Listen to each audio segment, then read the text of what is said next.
Hello and welcome back to another exciting episode of That Remodeling Show with your host, Mr. Brian Powers, the owner and president of Powers Family Construction and Remodeling in beautiful Laguna Niguel, California. Brian, how are you doing today?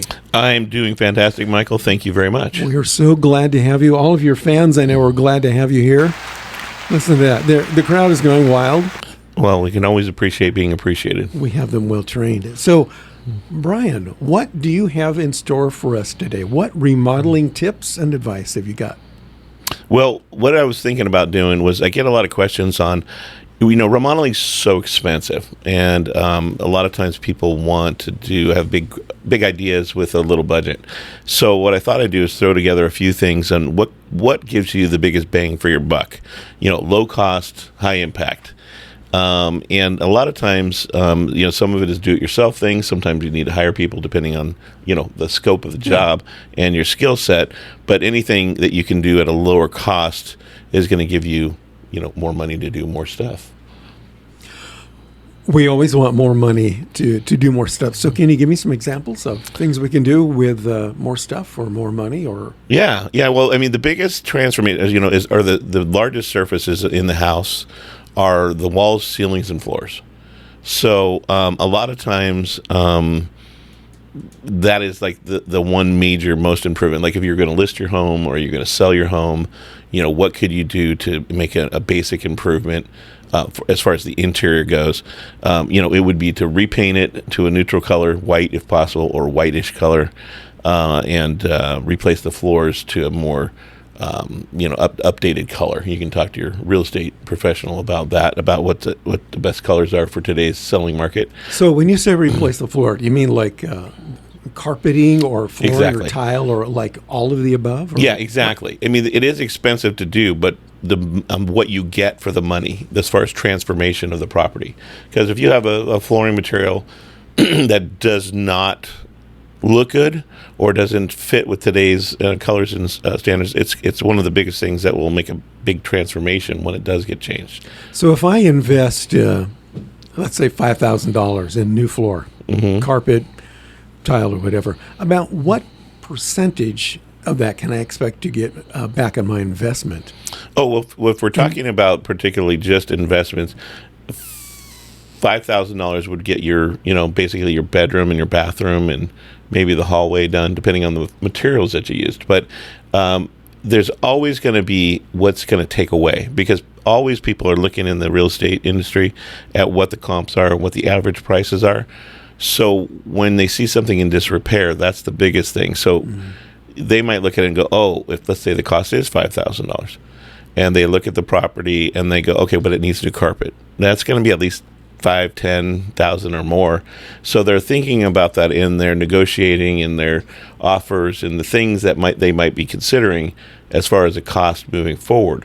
So if you're to do the improvement and it looks good for most people, the likelihood is you'll get a better offer for the home because it's in better condition or more in a ready-to-go move-in condition. So chances are you will probably, if you're in a situation where you're going to resell your home, you will probably recoup more than what you invested to replace your flooring in just the sales price of the house. Absolutely. And that also goes for paint, flooring and paint, because it's all fresh, new, clean.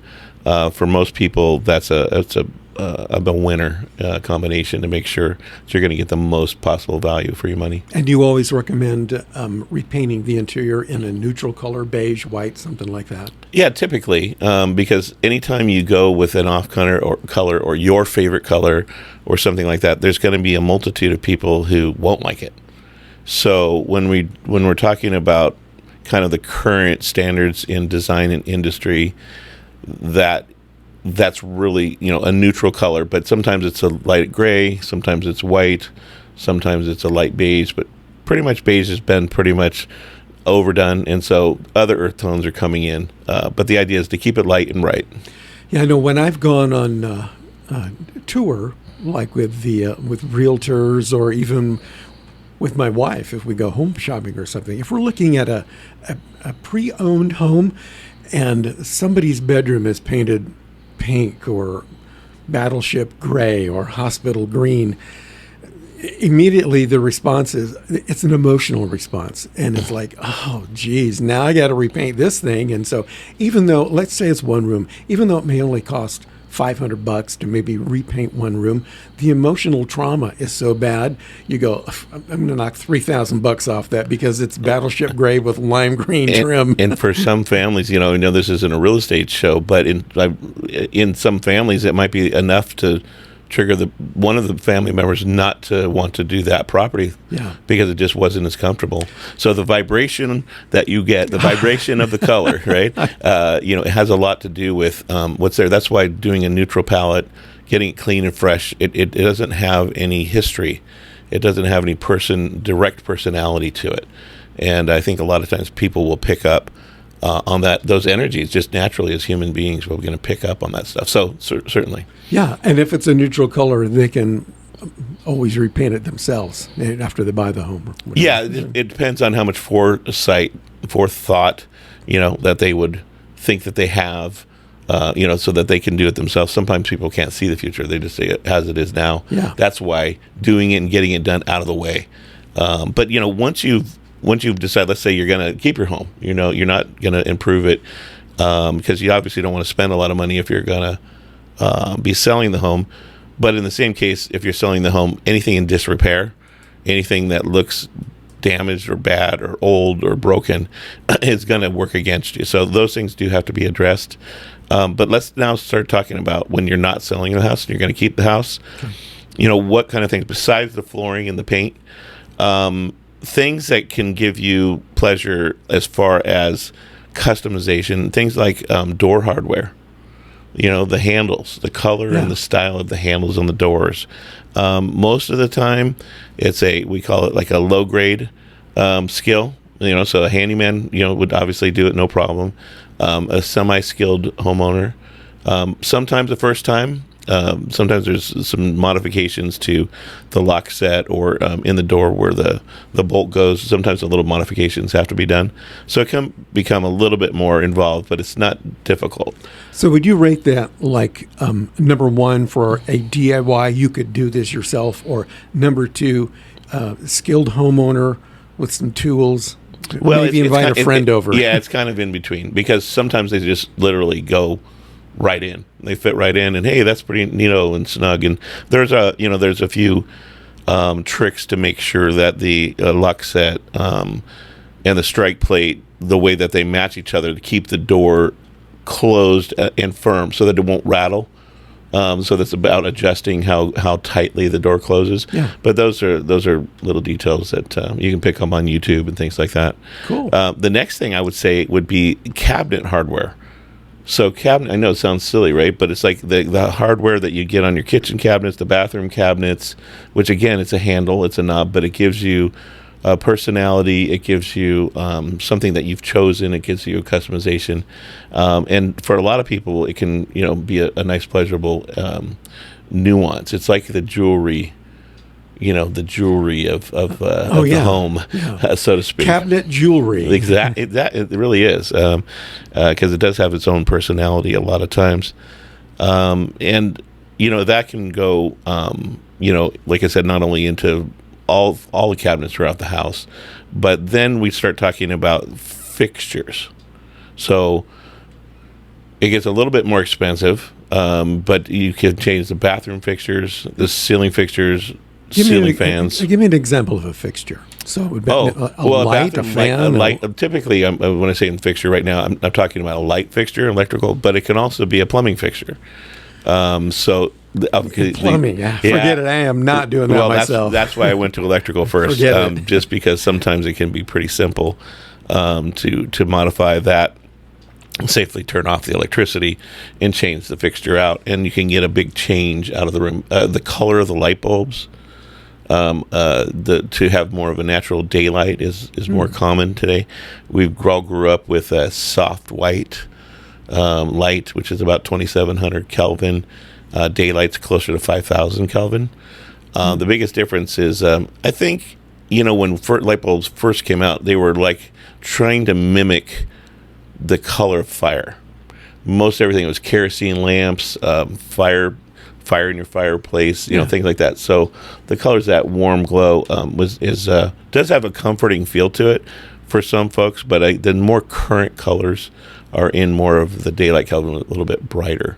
But that can really change your outlook and can really change the feel of a room, just being brighter, newer, updated, literally by changing the light bulbs and the color of the light bulbs. You can go too far in that same category, and we've seen that happen a number of times. But In what way? well, that they go too far with the like LED light bulbs, and you can get into the high 6,000 and higher 6,500, and it's really a blue light.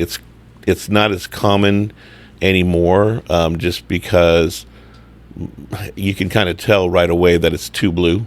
But basically the best one is right about 3,500 to 5,000, and right in there 4,500, and the bulbs come in different Kelvin, so you have to see each manufacturer.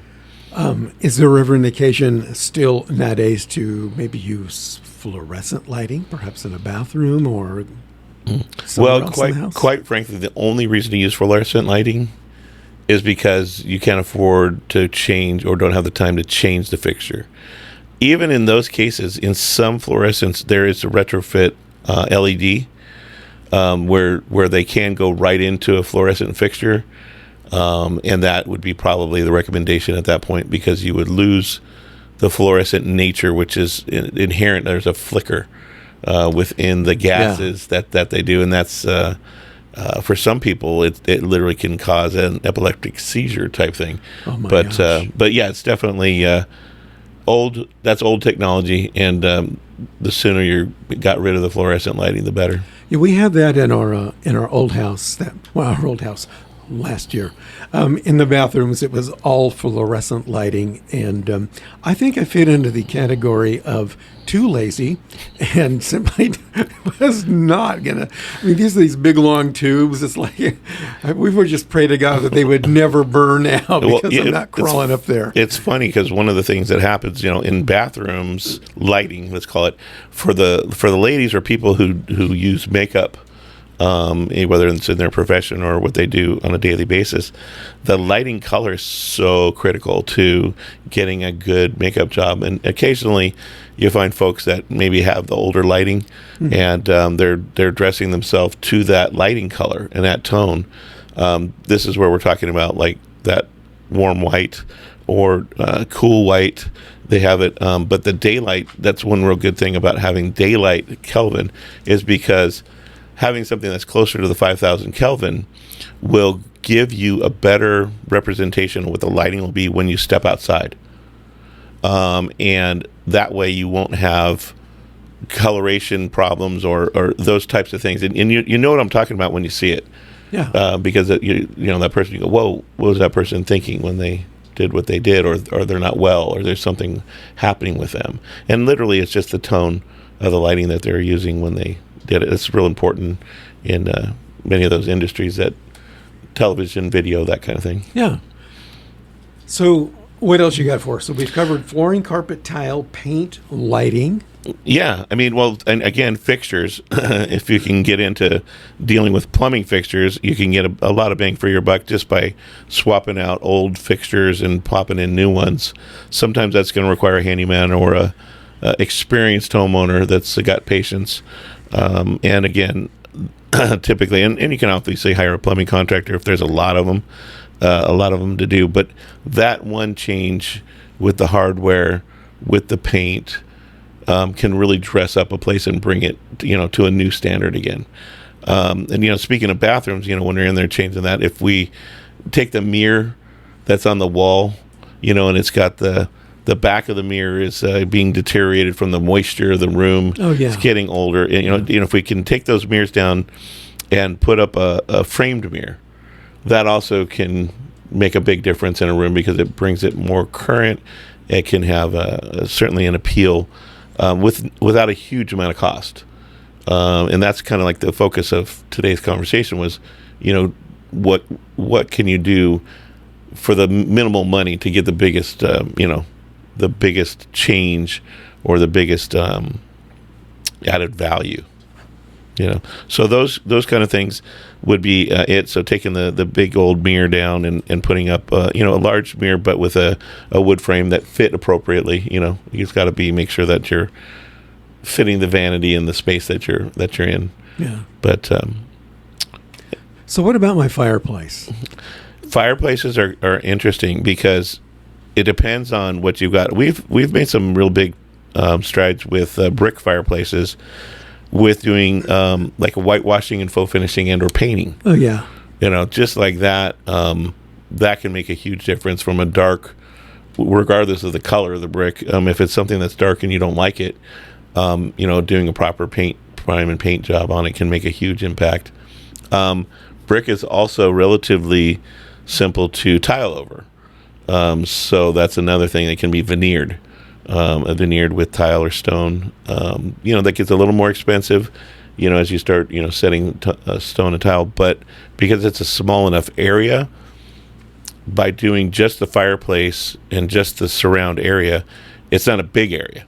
So the cost is expensive per square foot, but not as opposed to painting the whole house or putting new flooring in the whole house. But it can have that major draw or impact to the room that you're talking about, or the home if it's one of the first things that you see coming into the home. But again, doing just that, putting a new mantle on or painting the mantle, just literally updating the colors. Those are some nice things that can be, inexpensive as well. So is there a time when I would want to perhaps employ the services of an interior designer to direct me in terms of this color for this wall and this flooring for this area in here? Well, ultimately, we'll talk about it on, planning a project and kind of like the important pieces of it. But having any kind of design tips, hints, plan is going to give you a more thoughtful, thought through, cohesive consideration about what can be done. Because, we didn't get to talk about things like throw pillows on the couch, area rugs that you can put over the existing floor and tile that can really change a room. The lampshades, window dressings, on themselves, all together, it can add up quite a bit, doing this type of remodeling. But if you do a little bit at a time with a plan, with a concept, and so that they're all being brought together with tone and or, but the decorators can really help a lot with that.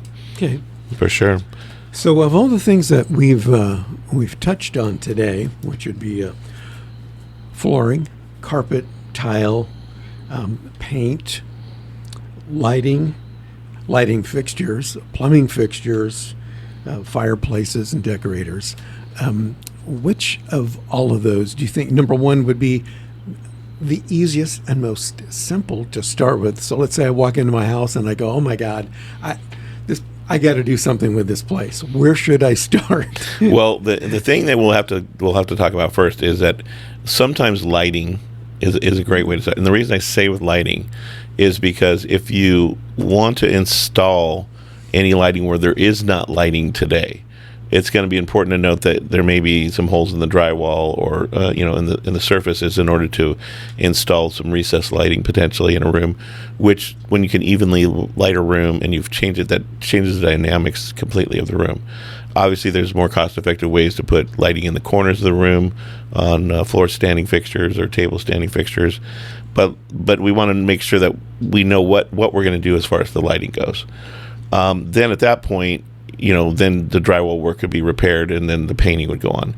But painting would be, one of the first things, because as long as you have the paint, then you theoretically could touch up the walls, touch up the ceiling, any area that you did want to do an improvement on later with a budget change or something like that, you'd have the proper material to touch it up so it would look the same as the rest of the house. That would probably be the first step. Again, if we're doing flooring, typically, I'd say generally speaking, when you're doing a project from the top down, that's kind of like an overall statement as to what gets done first or what should be considered first. So lighting, the ceiling, textures, drywall work, and painting. And then as you get closer, you have bolt moldings and baseboards, and that's also another huge change, is if you can change out those baseboards to a taller slimmer baseboard. Same with door casings, from a little 1.5 inches maybe to 2.5 or 3 inches. Those can make big impacts. Depending on how big your place is and your budget.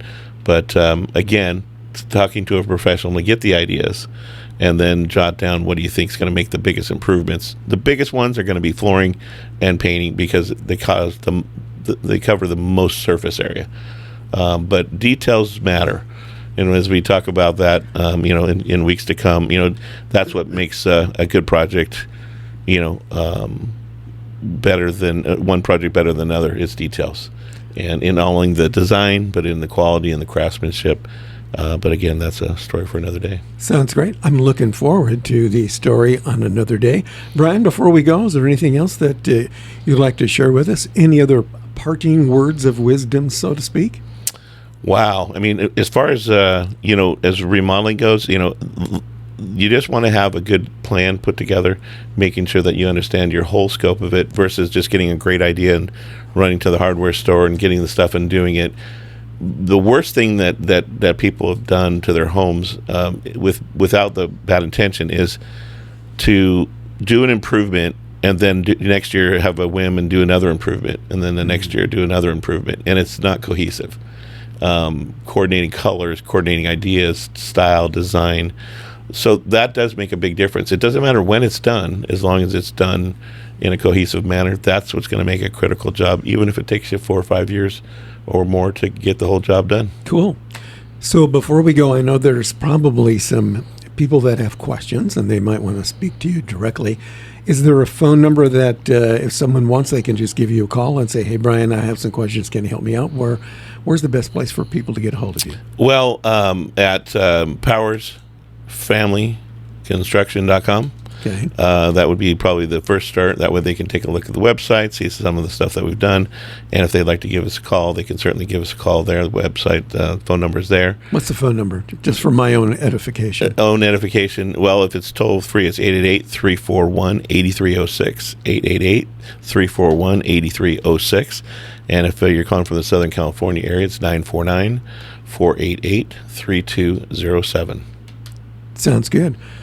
Brian, thank you so much for joining us today, and we'll be back again soon with another exciting edition of That Remodeling Show with Brian Powers.